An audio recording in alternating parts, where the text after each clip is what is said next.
한국 칠레 FTA추진할 당시에 칠레 국회의원들이 한국 칠레 FTA에 대해서 몇 대 몇으로 찬성하는지를 국정원이 다 알고 있었어요. 한국 국정원이. 1990년대 이후로는 뭔가 어떤 국가의 위상 이런 걸로 유치전이 벌어진 게 아니라 시민들 대상으로 어떤 희망을 줄 것인가. 네. 이게 생각보다 되게 소구력이 있었다고 해요. 그렇죠.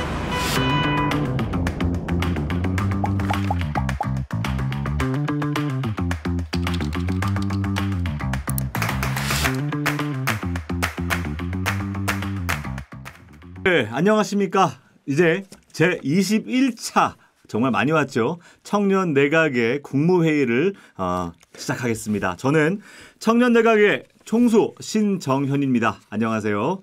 그리고 오늘 주거복지부 장관이죠. 여러분 너무 좋아하시고 또 다들 기억하실 겁니다. 권지웅 장관님 나오셨습니다. 네, 안녕하세요. 안녕하세요. 저는 권지웅이라고 합니다.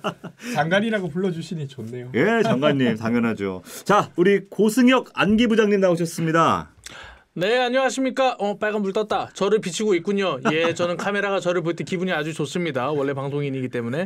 네, 여러분의 안전을 책임지는 안전기획부장 고승영입니다. 여러분 요새 서울의 봄 보고 계시지 않습니까? 그렇죠. 그렇게 이제 국가 권력이 무서운 겁니다. 야. 제가 여러분들을 그런 무서운 국가 권력으로부터 지켜주기 위해 제가 권력을 갖겠습니다. 네, 서울의 봄에 나오는 안기부장과 다른 사람이라는 거 여러분 알아주십시오. 자, 좋습니다. 2013년 이제 마지막 한 달이 남았는데요. 자, 올 한 해 두 분에게 어떤 한 해였는지를 한번 여쭤보고 싶어요. 우리 권 장관님은 올 한 해 어떤 해였습니까? 저는 뭐 올해 아무래도 전세 사기 이야기를 빼놓기는 어려울 것 같아요. 예, 그래서 예. 올해 2월 28일 날 첫 번째 피해자분이 돌아가신 소식을 듣고 그때서부터 뭐 거의 매일같이 피해자분들이랑 소통하거나 네. 그 관련한 일을 하거나 이렇게 해왔던 것 같고 예. 그리고 좀 개인적으로는 아이가 이제 21개월이거든요. 야, 벌써 두 돌이 다 돼가네요. 그래도 어쨌든 이 친구가 많이 컸습니다. 그래서 그런 해였던 것 같다는 생각이 듭니다. 네. 대화가 좀 되나요? 이제 좀 서로? 그래도 많이 네. 알아듣죠. 많이 알아듣고. 그러니까 원래 아이 앞에 두고 아내랑 막 아주 편하게 이야기했는데 요즘은 그렇게 안 해요. 얘가 뭘 많이 알아먹어가지고. 소위 말하는 내가병 아직 안 왔습니까? 내가병? 이거 네. 내가 한다고. 내가 이거 아직 안 왔어요? 지금 이런 건 있어요. 다 자기 거래요. 내거 병이구나. 내거 병. 좋습니다. 자, 그러면 우리 고승혁 안기부장 올 한 해는 본인에게 어떤 한 해였습니까? 올 한 해는 조금 이 너무 이제 어렵네요. 어려운 한 해였습니다. 왜요? 뭐가 어려웠어요? 좀 아무튼 그렇습니다. 제가 이제 뭐 약간 이제 예전에 기자로 관뒀지만 기사 쓴 걸로 인해서 뭐 아직까지도 이제 항의와 협박이 고통받고 있어요? 예, 그렇습니다. 역시 아유 다음부터는 무슨 기사를 쓰셨길래? 예? 아니, 뭐 주된 이제 항의는 이제 네. 아직도 이제 대장동 기사를 쓴 것 같은데 대장동 기사. 아직도 살아있는 아직도 개딸 선생님들이 무슨 재판만 일어나면 죽인다 살린다 너 때문에 시작된 거다. 그러니까요. 끝나지가 않아요 이게. 제가 진짜 피곤해서 못 살겠습니다 진짜. 네. 여러분 혹시 지금 당장 서칭 가능하시면 한번 고승혁 쳐보세요. 무슨 얘기인지 아실 것 같아요. 피곤합니다. 피곤해요. 네, 좋습니다. 또 하나 있잖아요. 올 한 해 또 중요한 거. 저 이제 딸을 낳아서 딸이 키우는데 그렇습니다. 아기를 열심히 키우겠습니다. AP 밤님. 킹갓 빗지웅. AP 밤님이 빗지웅이라고. 빗지웅. 제 생각에는 이 잘생긴 사람들을 사람들이 너무 좋아해요. 정씨는 또 외모가 먹고 들어가야 돼요. 너무 이게 굉장히 짜증나네요. 저는 여러 번 나오는데 저에 대한 응원은 없는 역시 잘생긴 사람들. 마틴 알림 기다리고 있어요. 이렇게 인사해 주셨네요. 반갑습니다. 저희 세 사람이 공통점이 있다면 여기 아까 22개월, 21개월. 네네. 저는 이제 둘째가 17개월. 여기 이제 몇 달 됐습니까? 저요? 87일? 87일 이제 석 달 돼가네. 네, 좋습니다. 아이 키우는 아빠들입니다. 그래서 이제 그런 공통점을 갖고 저희가 재미나게 오늘 또 한번 진행을 해보도록 하겠습니다. 자, 정치적으로 경제적으로 너무나 많은 일들이 있었던 2023년이었습니다. 무엇보다 앞으로 더 큰 난관이 기다리고 있다는 게 우리에게는 가장 큰 걱정입니다. 어떤 분이 말했듯이 국가가 국민을 걱정해야 되는데 국민이 나라를 걱정하는 그런 시기를 우리가 살아내고 있어요. 자, 오늘 첫 번째 걱정 변함없이 대통령 얘기입니다. 네, 대통령 외교 참사와 디오르백 예, 무슨 말이냐면요. 이번에 대통령의 외교 참사는 이어져 왔는데 최근에 갑자기 디올백이 SNS와 또 뉴스를 장식하고 있어요. 부산 엑스포의 유치 과정도 여러분 다들 지켜보셨죠. 뿐만 아니라 에이펙 회의 중에서도 미국, 중국이 한국을 외면하는 이런 일들이 벌어졌습니다. 외교의 참사라고 불릴 만큼의 중요한 이슈들이었는데요. 먼저 우리 부산 엑스포 유치 과정에 대해서 한번 우리 권 장관님 어떻게 보셨어요? 제가 또 부산에서 나고 자랐기 때문에 아 맞다. 부산 사람. 네, 예. 되게 관심 있게 봤는데 그러니까 이번에 부산 엑스포를 유치하지 못한 것에 대한 아쉬움 당연히 있죠. 그렇죠. 그리고 그간 고생해 주신 분들에게 수고의 말씀을 드리고 싶다. 고생했다고 이런데 근데 문제는 유치하지 못함 그 자체가 아니라 네. 이걸 예측하지 못하고 그 예측이 너무 크게 어긋난 것. 맞아요. 이걸로 인해 확인할 수 있는 거 지금 정부가 어떻게 운영되고 있는가 너무 허술하게 운영되고 있다는 걸 보게 되는 것 같아요. 네.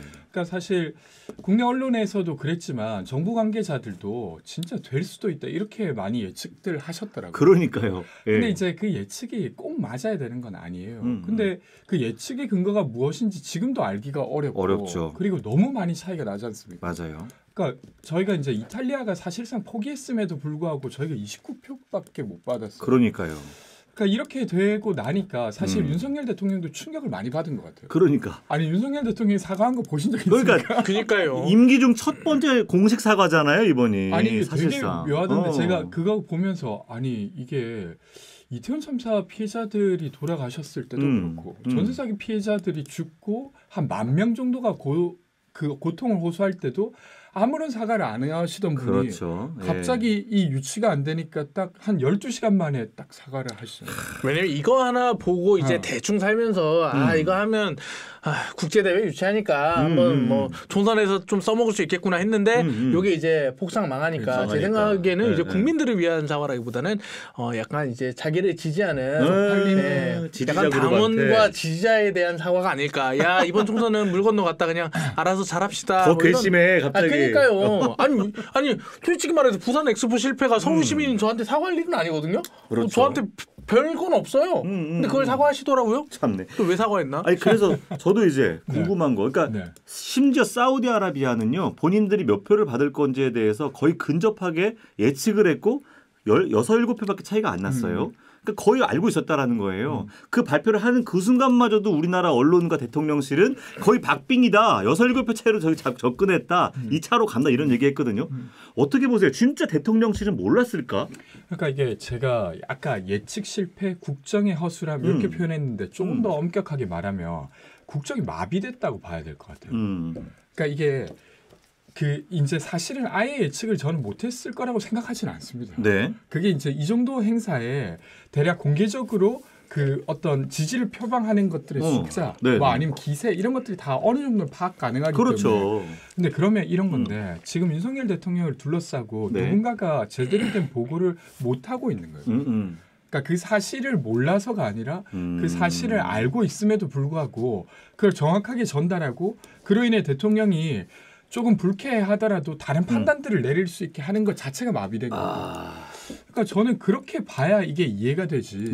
그렇지 않고서는 정말로 이 정도로 대한민국이 불과 2년 사이에 망가졌다 이렇게 설명하기는 저는 어렵다고 보기 때문에 그러니까 이게 불쾌한 어떤 보고를 못 받는 대통령과 거기에 적응한 참모진들 이것들의 합작품이 이번 그러니까 부산 엑스포였다 이렇게 봐야 될 것 같습니다. 이게 사람들이 뭐 어떻게 맞추냐 뭐 이런 얘기도 할 수 있는데요. 정보 조직이라는 게 이제 국가가 굉장히 생각보다 깊고 넓게 펼쳐져 있어요. 가령 제가 취재한 내용 중에 하나의 사례를 들자면 한국 칠레 FTA 추진할 당시에 칠레 국회의원들이 한국 칠레 FTA에 대해서 몇 대 몇으로 찬성하는지를 국정원이 다 알고 있었어요. 한국 국정원이 칠레 국회의원들의 표수까지 세서 알고 있을 정도로 우리나라가 원래 이제 정보 라인이나 이런 거에 대해서 이제 북한과 대립하고 있기 때문에 뒤처지는 정도의 나라는 아니에요. 그런데 이거는 뭐 어느 나라의 국회의원 개인이 아니라 그냥 그 나라의 의향만 물어보면 되는 일이잖아요. 사실 한국 정부가 모를 수 없는 수준의 그런 정보거든요. 이건 뭐 어차피 표결할 거니까 그 나라에서 안 밝힐 것도 아니고 그렇죠. 뭐 그런데도 이렇게 오차가 컸다라는 거는 진짜 방금 이제 권지웅 그 장관님 말씀하신 대로 대통령에게 제대로 된 보고를 하기 굉장히 어려운 상황. 그리고 저는 이제 언론인 출신으로 봤을 때 대통령실 관계된 이제 분들의 취재가 굉장히 너무 말이 안 됐어요. 왜냐하면 외신이라도 그냥 크로스 체크하면 되거든요. 보통 기사 쓰면 반론 쓰잖아요. 민주당 하나 붙이고 국민의힘 하나 붙이는데 이거를 쓸 거였으면 사우디 언론은 이렇게 보고 있습니다라고 한 줄만 붙여도 돼요. 야, 그냥 검색만 하고 그냥 요새는 외신 취재가 너무 쉬운 게 구글에서 그냥 알아서 번역 버튼 눌러주면 알아서 번역도 해줘요. 아랍어까지. 그냥 한 번만 검색하면 되는데 그 한 번 검색하는 거를 대통령실 기자들이 안 하고 대통령실에서 불러준 대로 그냥 읊어 쓴 거예요. 근데 그걸 왜 안 했을까? 그러니까 언론도 문제네요. 제대로 된 팩트 체크를 안 하고 그냥 받아 쓰는 정도. 그래서 이제 제가 이제 이렇게 홍보 기사를 많이 쓴 언론사 분들 만나서 물어보니까 아무래도 이제 광고 문제가 있었을 거다. 광고 혹시 광고비 같은 것? 광고비가 집행됐죠, 당연히.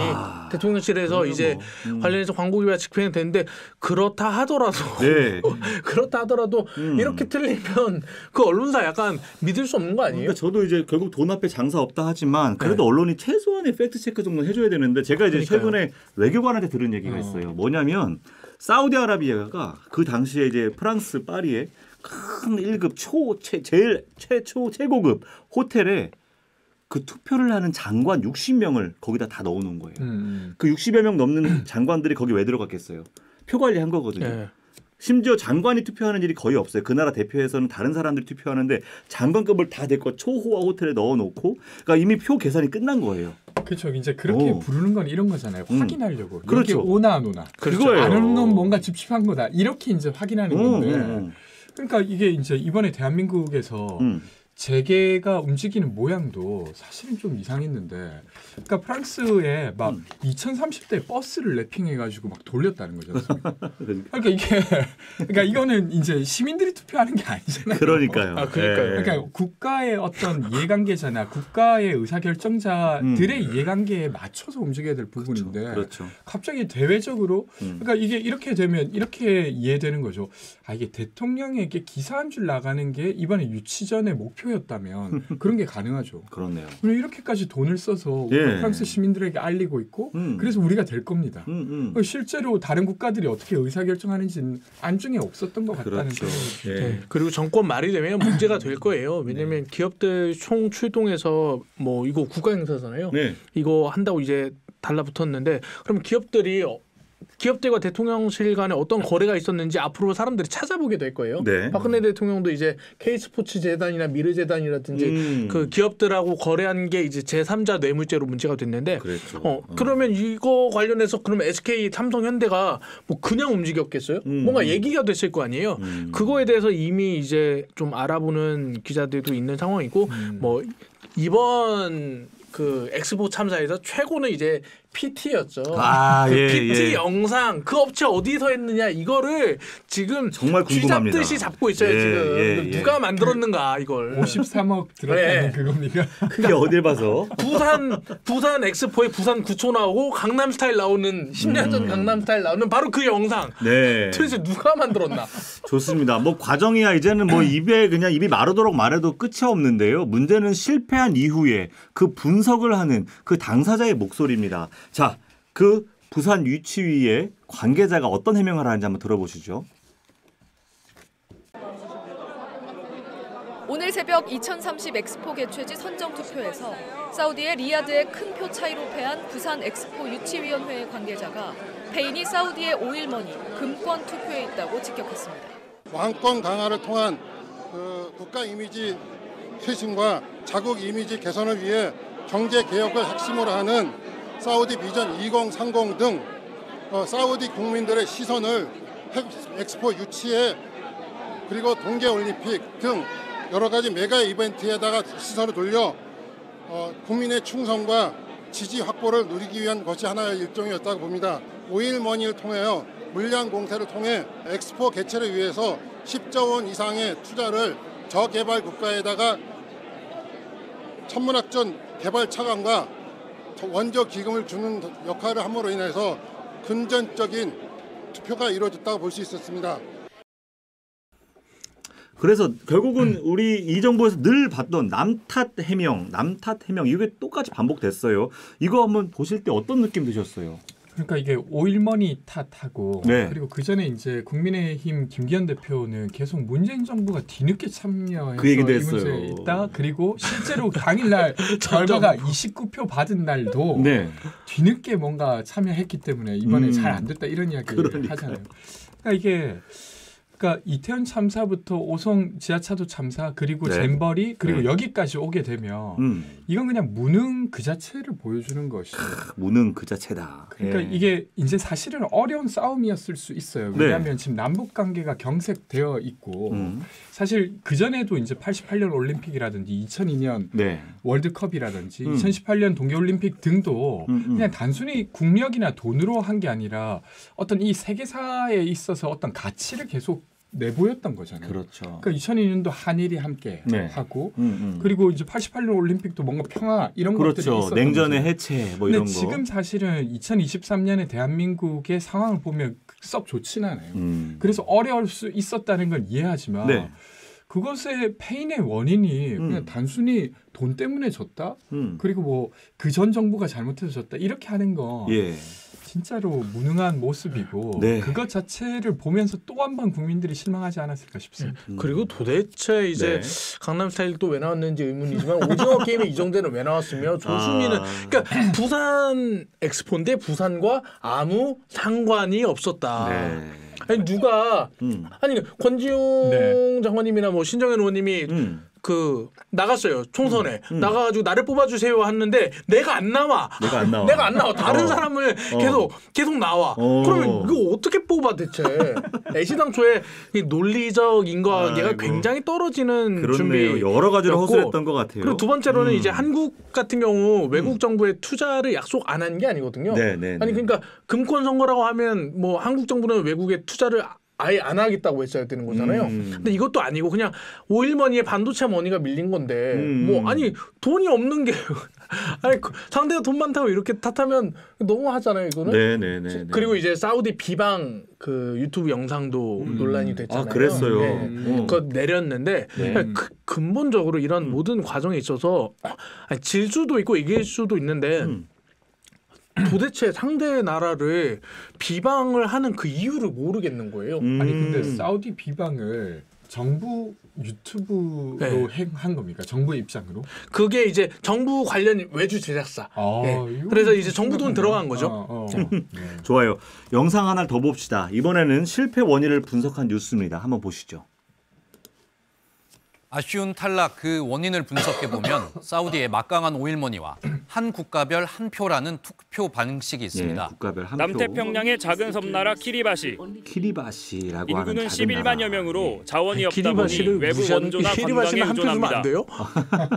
국제 박람회 기구 182개 회원국 가운데 아프리카 국가는 49개국, 태평양 도서국은 13개국, 카리브 공동체는 14개국이나 됩니다. 전체 회원국의 3분의 2가 개발도상국입니다. 나라가 3분의 2 이상 되는 투표에서는 인구 10억 명이 넘는 인도나 중국, 선진국인 미국, 유럽 국가와 똑같이 모두 한 표씩 행사합니다.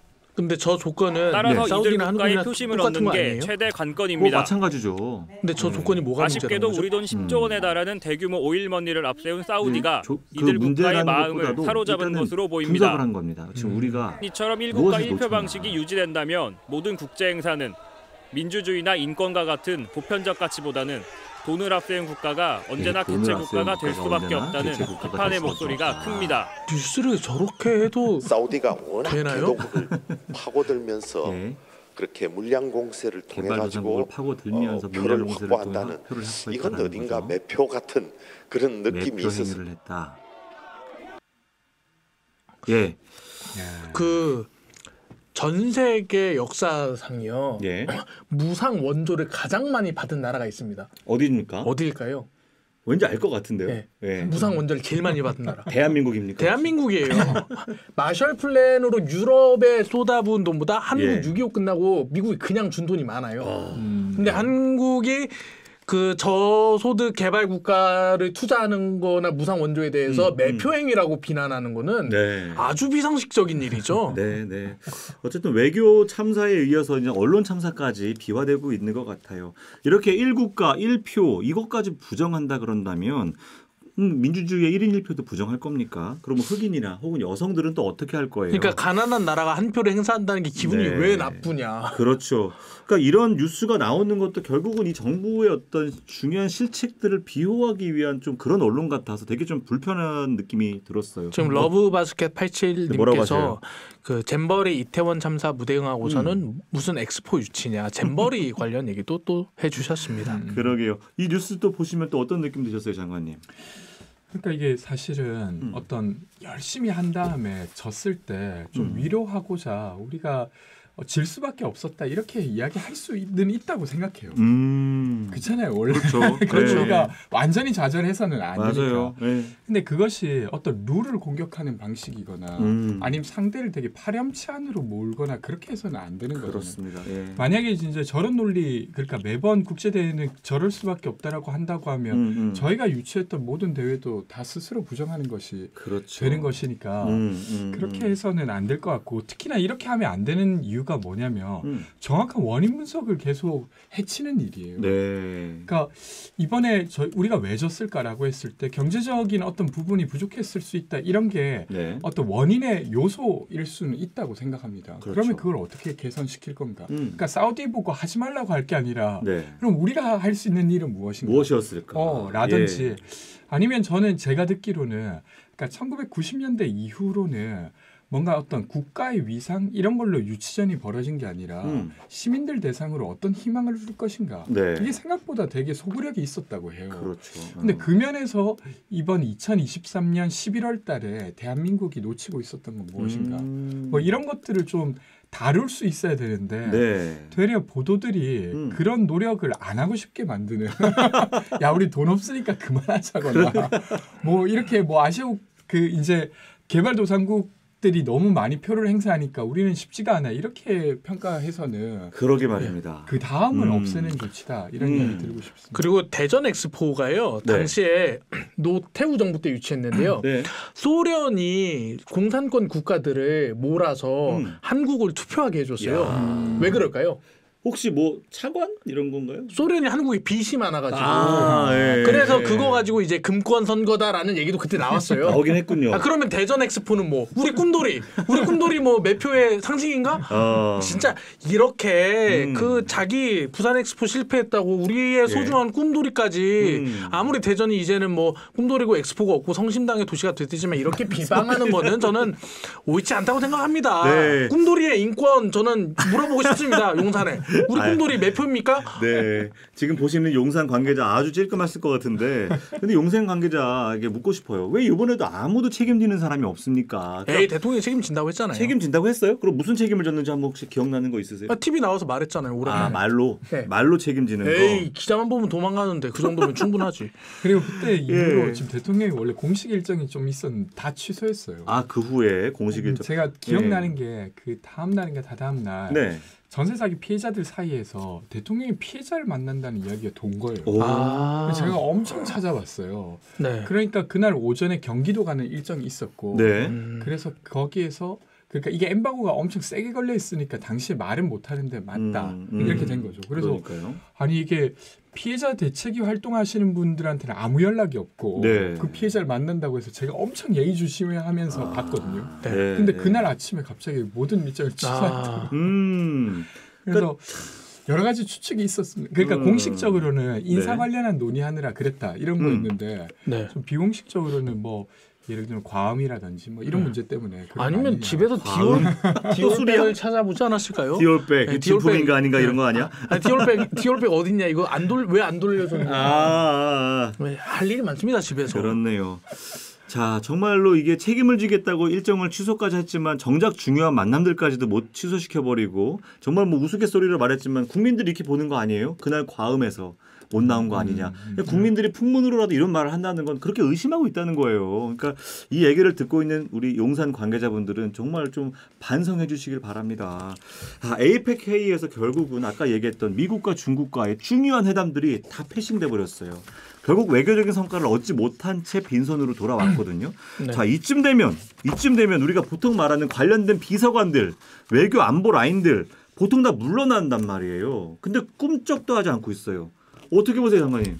그러니까 그렇게 되면 어떻게 되냐면 되려 외국의 외교 라인들이 저쪽은 거의 마비돼 있어서 별로 신경 쓸 거리가 아니게 되는 겁니다. 그러니까 스스로 예를 들면 대응하거나 아니면 적응하거나 이런 것들을 하는 조직이 아니라 그냥 저기는 딱 정해져 있어서 그것 외에는 신경 쓸 필요가 없는. 근데 외교라고 하는 거 아주 다양한 이해관계들이 계속 물밑에서 움직이는 거기 때문에 그런 어떤 유연성이나 이런 게 매우 중요해요. 맞아요. 근데 완전 경직돼 있는 모습. 그러니까 사실은 이번에도 사실 29표밖에 못 받았다고 하는 거 외교 라인이 전혀 작동이 안 됐다는 거잖아요. 네. 그러니까 사실 뭐 따로 이야기하겠습니다만 지금 대한민국의 어떤 전쟁에 대한 위협 이런 게 저는 점점 커지고 있는데 거기에 대한 책임뿐만 아니라 외교를 이런 방식으로 하게 되면 경제적으로도 매우 큰 손실을 얻게 될 것입니다. 예. 지금도 사실은 IRA나 아니면 반도체법 관련해서 어떤 조치도 하지 못해가지고 지금 기업들이 다 난리예요. 예. 우리가 미국으로 다 옮긴 다음에 지금은 그냥 투자하듯이 하지만 한국의 그런 생산 라인들이 계속 위축되면 나중에 우리 어떻게 할 거냐. 그렇죠. 이런 이야기를 하고 있어서 대응이 필요한데 걱정스럽습니다. 진짜. 네, 경직된 외교 라인이 결국 경제 문제까지 비화될 거라는 말씀을 주셨어요. 네. 자, 그럼 우리 옥소폴리틱스 시민들은 정말로 여기에 화가 많이 나 계신지 한번 우리 데이터로 한번 보겠습니다. 네, 저희가 이제 249명에게 조사를 해봤습니다. 부산 엑스포 유치 실패가 정부의 외교 전략 실패란 지적 어떻게 보는지 물어봤는데요. 54.6%가 정부의 외교 전략이 실패한 거다. 24%가 잘 모르겠는데 그리고 20% 정도가 그렇지는 않은 것 같다. 이렇게 좀 반응을 보여주셨습니다. 다음에 이제 정치 성향별로 한번 체크해 보면요. 민주당을 지지하는 성향이 강한 진보층에서는 90%가 정부의 실패다. 그리고 중도 진보부터 중도 보수까지 비슷해요. 60% 내외로 정부가 잘못한 거다. 이렇게 평가를 하고 있습니다. 윤석열 대통령을 지지하는 그룹인 보수에서만 0%예요. 보수에서는 50%가 그렇지 않다. 이거는 정부의 잘못은 아니다. 그냥 엑스포가 잘 안 됐을 뿐이다. 뭐 이렇게 봤습니다. 보시면 알겠지만 이제 중도에서 굉장히 많은 비토 여론이 있고요. 진보부터 댓글을 보면요. 남은 건 김건희 화보집분 이렇게 이제 공직 활동을 약속하지 않은 영부인이 약속을 했지만 계속 돌아다니면서 계속 SNS를 하는 거 외국 다니면서 SNS만 하고 있는 거 아니냐 이렇게 좀 조롱하는 게 있고요. 엑스포 유치하기 위해서 다닌 거라고 생각하는 땡땡이 있다는 게 놀라울 따름이다. 이렇게 뭐 비판하기. 엑스포 유치하기 위해 해외를 다닌 게 아니다. 그럼 뭐 하러 다닌 거예요? 약간 그냥 놀러 다녔다라는 외유성 출장이다. 이런 출장. 비판이 또 나오고 있습니다. 중도 진보 그룹도 있는데요. 유치 실패가 무능이다라는 문장에 100% 동의하는 건 아니지만 마치 승기를 잡은 것처럼 입을 털어놓고 판시에 못 읽어놓고 예산을 몇천 원씩 박은 게 엄플 아니냐 이렇게 본 사람이 있습니다. 여러분 제 의견이 아니고요. 이렇게 생각하는 사람들이 있습니다. 이렇게 판세를 못 읽는 거 아까 권지웅 장관님 말씀하셨듯이 정보 능력의 부재로 볼 수 있습니다. 중도에서도 마찬가지입니다. 국뽕만 죽어라 강조하고 부산은 보이지 않았다. 또 윤 정부 무능을 탓하기 이미 진작에 사우디는 개최가 유력했다. 하지만 90표나 차이 나는 거는 이 정부가 제대로 노력을 했는지 의문이다라는 얘기도 있습니다. 다음에 중도 보수 의견은요. 잼버리를 그렇게 해놓고 부산을 지지한 29개 나라는 어디냐. 29개 나라가 대단하다라고 오히려. 이게 보수 의견이에요. 보수에서 좋다 이렇게 황당하다 윤석열 정부. 그리고 아예 보수 있잖아요. 그리고 중도 보수도 있는데요. 넘어가 보면 PT 꼬라지만 봐도 어떤 자세로 임했는지 충분하다. 그리고 아래 국민 혈세 꼭 다 먹었다. 다 먹었다. 그리고 윤석열 대통령을 지지하는 보수층은요. 댓글이 달리지 않았습니다. 원래 이런 식이에요. 원래 약간 불리하면 댓글 안 다는데요.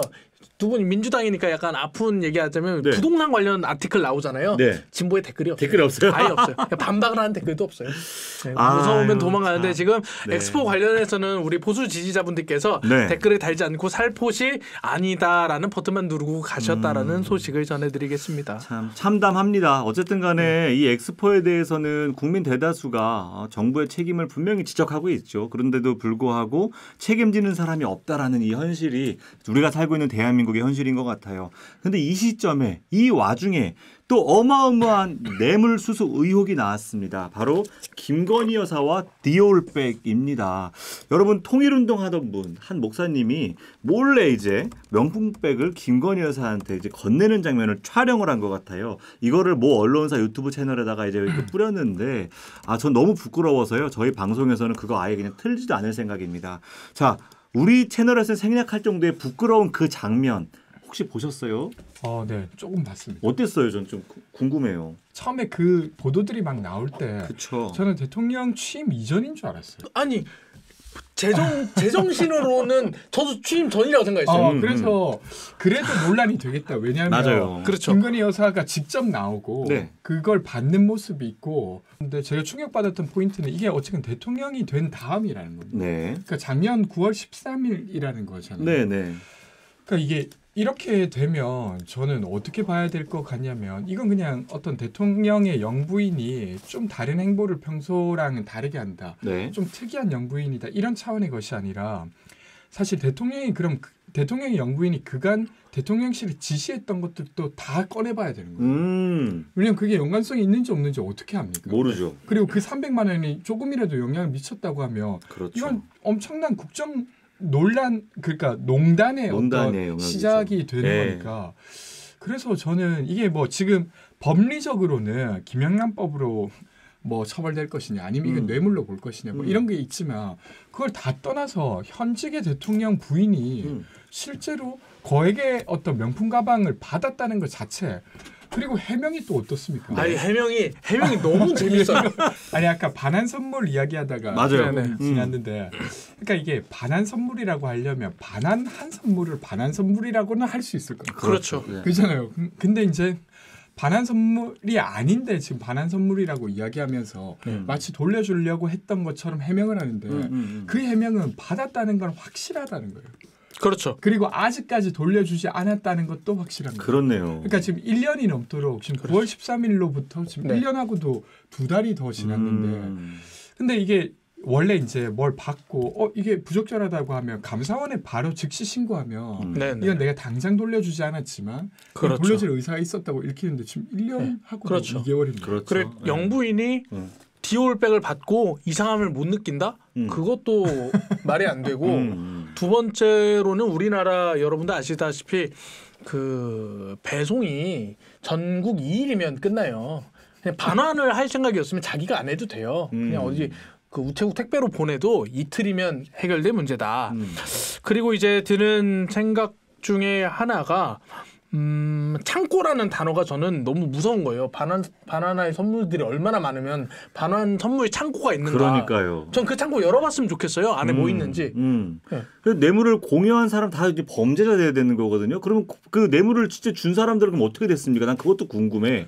뇌물 준 사람도 사실 중요한 문제가 있는 건데. 근데 이게 지금 함정 취재 논란이 있는데 그 검찰에 기소를 못 하고 있어요. 검찰의 수사를. 왜 그러죠? 왜냐면 이게 함정이라고 하면 함정이 범위를 유발할 목적으로 해야 된다라고 하거든요. 근데 이거를 만약에 수사를 시작하면 범위가 유발됐다라는 걸 인정해야 돼요. 그러니까 범위를 유발시켰으니까 너는 함정이야 해야 되는데 함정이라고 하면 범위를 유발했다라는 걸 인정해야 돼요. 그러면 김건희 여사가 범위가 있었던 거예요. 인정이 돼야 되는 거네. 그러면. 그러니까 이 검찰 정부가 수사를 해도 되는데 이 기자를 잡아 넣으면 김건희 여사는 범위가 유발된 거예요. 아니 그리고 여기서 플러스 또 하나 이제 기자님 특히 안기 부장으로서 내가 물어볼게요. 여기 아크로비스타잖아요. 네네. 여기 사실 뭐 사채 뭐 보통 사람들의 이제 그 거주지긴 하지만 그렇죠. 엄밀히 보면 여기 청와대 같은 역할을 하는 곳이에요. 그렇죠. 그러면은 일반인들이 들어갈 때 청와대에 가보신 분 아시겠지만 그 경비가 삼엄하고요, 보안 철저해요. 그런데 거기에 손목시계에 카메라 차고 들어가가지고 한다?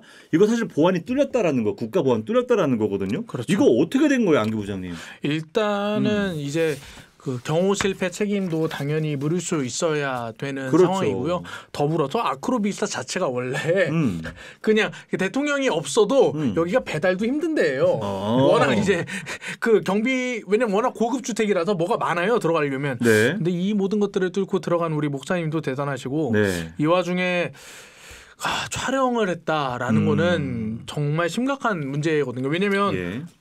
아니 간첩이라든지 이런 사람들이 예. 진짜 나쁜 마음 먹고 독극물이 든 거나 이런 걸 갖고 갈 수도 있는 거잖아요. 예. 이런 거에 대해서도 지금 전혀 좀 방비가 안 된 상황을 볼 수 있을 것 같아요. 저는 이거에 이제 좀 커질 수도 있다는 생각이 계속 드는데 왜 그러냐면 이게 그냥 어떤 한 지지자가 너무 응원하는 마음에 좋은 걸 주고 싶었던 거예요. 예. 몸에 좋은 것도 주고 싶고 멋진 것도 입히고 싶고. 근데 이제 그 정도 선에서 끝난다고 하더라도 문제가 되는 사안인데 그게 아니라 이 최 목사란 분이 사실은 대통령이 되고 나서 만찬장 한 150명만 갈 수 있었던 만찬장 예를 들면 국민의힘 대표 정도가 올 수 있는 그 자리에 있었다는 사람이지 않습니까? 그렇군요. 그러면 상당히 뭔가 정치적으로 영향력을 미치고 그것이 서로에게 필요한 상태였으니까 거기 갔던 겁니다. 그렇죠. 그럼 그런 사람에게 300만 원 상당의 명품백을 받았다고 하는 거 그 전후에서 김건희 여사가 내린 어떤 지시나 이런 것들이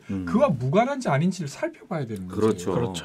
그리고 아까 창고 이야기를 하셨으니까 그 창고에 또 뭐가 있는지를 봐야 되는 거고. 그렇죠. 그러니까 반환 선물입니다가 아니라 반환 선물 창고가 있대잖아요. 네. 얼마나 많으면. 그러니까 아까 얘기했지만 공직자에게 뇌물을 공유한 것도 심각한 범죄이기 때문에 이 창고 여는 순간 줄줄이 다 감옥 가야 되는 상황이 올 수 있고요. 이 문제는 제2의 최순실 사건으로 비화될 수 있는 여지가 충분하죠. 그러니까 요약하면 부당한 청탁이 있었을 가능성이 매우 높다는 거죠. 그렇죠. 네. 좋습니다. 이 얘기가 나오자마자 하필이면 또 이동관 방통위원장 사퇴건이 갑자기 터지면서 마치 뉴스를 덮는다. 막 이런 좀 상황까지 내몰리는 것 같아요. 왜 하필이면 요 순간에 이런 일들이 터질까. 아무튼 정말 정치가 난맥상이다 이런 생각이 드는데요. 요 상황에서 옥포 시민들 또 이걸 어떻게 바라볼지 한번 같이 보시겠습니다. 네, 그 대통령실이 김건희 명품백 수수 의혹에 대해 입장을 밝혀야 할지 지금 묵묵부답이라서 물어봤는데 이제 74.6%에 달하는 사람들이 밝혀야 된다. 그리고 안 밝혀도 된다는 20% 정도 수준에 그쳤습니다. 이거 보시면 알겠지만 보수에서조차 그러니까 윤석열 대통령을 지지하는 보수에서조차 40%가 이건 밝혀야 된다.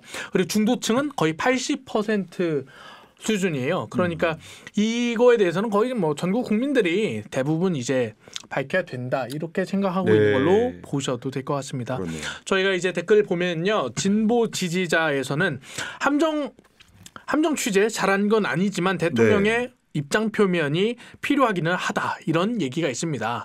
당연히 이제 함정 취재는 잘못된 관행도 아니에요. 관행이 없어요. 이렇게 하면 안 돼요. 정치 공작이거든요. 공작이죠. 그러니까 사실 이제 이 짓을 벌인 언론사도 크게 잘못한 거예요. 정치 공작을 벌였다라는 사실에. 근데 그거를 받는 것도 참 대단한. 아무튼 그렇습니다. 밝혀야 한다. 중도 진보에서는 아무리 기획된 실험이었다고 한데 거기에 홀랑 넘어가서 문제를 자초한 건 영부인 본인이다. 해명을 해야 된다. 이런 얘기가 나왔고요. 역시나 이제 진보 블럭이다 보니까 도덕성에 큰 타격이 있을 거다. 이런 얘기가 나왔습니다. 다음 중도인데요. 중도에서도 마찬가지예요. 함정 취재 비판 받아야 한다. 하지만 도덕적 이슈이기는 해서 대통령실에서 입장 표명은 해야 한다. 이렇게 얘기가 나왔습니다. 그리고 보수 블럭인 중도 보수에서도 비판적인 얘기가 나옵니다. 함정 카드여도 공직자로서 그거 받으면 안 되지라고 얘기를 합니다. 그리고 이 다음 댓글도요. 조작이란 이유로 자기들 편이 정당하다고 말하는 거는 내로남불식 발뺌이다. 라는 얘기가 있어요. 이게 조작이어도 밝혀야 된다. 얘기가 있습니다. 그리고 마지막 역시나 이제 보수는요 댓글이 없습니다. 마지막에 없어요. 없습니다. 왜냐면 이거 이렇습니다. 사람들이 그래요. 좀 그렇잖아요. 내가 지지하는 대통령 부인이 이런 일이 생기면 사실 지지자한테도 이건 뺨 때리는 격이에요. 네. 윤석열 대통령 지지한 사람 입장에서는 얼마나 황당한 일입니까? 네. 김건희 여사가 이런 일을 하라고 윤석열 대통령 뽑아준 건 아닐 거잖아요. 그러니까요. 그래서 이제 아까 전에 두 분이 공통되게 얘기하신 것 이게 쉽게 끝날 문제가 아닐 것 같다. 심지어 박근혜 탄핵으로 몰고 갔던 제2의 최순실 사건으로 비화될 수 있는 여지도 있다라는 생각이 그렇죠. 박근혜 듭니다. 대통령이 옷을 받았을 때도 뭐 옷 가지고 그렇죠. 이런저런 저런 했는데 그 뒤에 예. 수많은 그런 맥락과 이런 것들이 문제가 되는 거잖아요. 그렇죠. 그 시작은 미약했지만 결과는 참담했다는 그 이야기를 끝으로 이 주제는 넘어가도록 하죠.